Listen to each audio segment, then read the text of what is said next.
खास गौरी गणपतीसाठी तेलात न विरघळणारी शंकरपाळी कशी बनवायची पाहूया तरी. चला मंडळी, इथे बघा शंकरपाळी ताटामध्ये काढून घेतली. आता इकडं गॅसवरती एका पातेल्यामध्ये 1 वाटी तूप, 1 वाटी दूध आणि 1 वाटी साखर घेतलेली आहे. हे पातेल्यामध्ये सगळं मिश्रण एकत्र केलं आणि हे गॅसवरती ठेवून याला मस्त असं उकळून घेतलं. उकळून घेण्याचं कारण म्हणजे यातली साखर विरघळून घेतली. दूध, 1 वाटी साखर आणि 1 वाटी पाणी. ज्या वाटीनं साखर मोजून घेतली त्याच वाटीनं सगळं साहित्य मोजून घ्यायचं.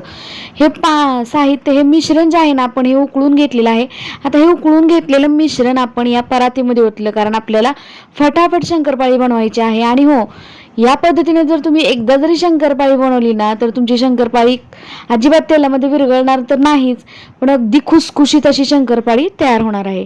तर हे जे बॅटर आहे आपण त्या परातीमध्ये ओतलेलं, ते थंड करून घ्यायचं. अगदी पूर्णपणे गार, म्हणजे एकदम थंड असं करून घ्यायचं. आता यामध्ये घातली 1 पळी रवा, 1 पळी म्हणजे भाजीचे 1 चमचा रवा घातलेला आहे. आणि आता यामध्ये बसेल तेवढा मैदा घालायचा. इथं आपण यामध्ये बसेल तेवढा मैदा, हे जेवढं मिश्रण आहे त्या मिश्रणामध्ये जेवढा बसतो की नाही तेवढा मैदा यामध्ये घालायचा आहे. इथं मी कणिक मळल्यासारखं मळून घेतलेली आहे. जेवढा मैदा बसला यामध्ये तेवढा मैदा यामध्ये घातला. रवा मात्र आपण पाव वाटी घालायचा आहे यामध्ये. तर बघू शकता इथं आपलं पीठ मस्त असं मळून झालेलं आहे. वरून थोडंसं तूप लावलं याला आणि यातला एक गोळा काढून घेतला. चपाती एवढ्या आकाराचा एकदम थोडासा जाडसर असा हा गोळा लाटून घ्यायचा. बघा, तर याची मोठी अशी पोळी लाटून घ्यायची. बघा, बघू शकता. जास्त पातळही नको आणि अगदीच जास्त जाड सुद्धा नको, कारण तळताना ना खूप वेळ जातो शंकरपाळ्या तळण्यासाठी. त्यामुळे जास्त जाड सुद्धा ठेवायचे नाही त्या शंकरपाळ्या. तर या शंकरपाळ्याला म्हणजे आपण ही पारी लाटून घेतली, याला शंकरपाळीचा आकार देऊन घेऊया. हे बघा, बघू शकता. आणि आता इथं बाकीच्या सुद्धा शंकरपाळ्या अशा पद्धतीने तयार करून घ्यायच्या आहेत.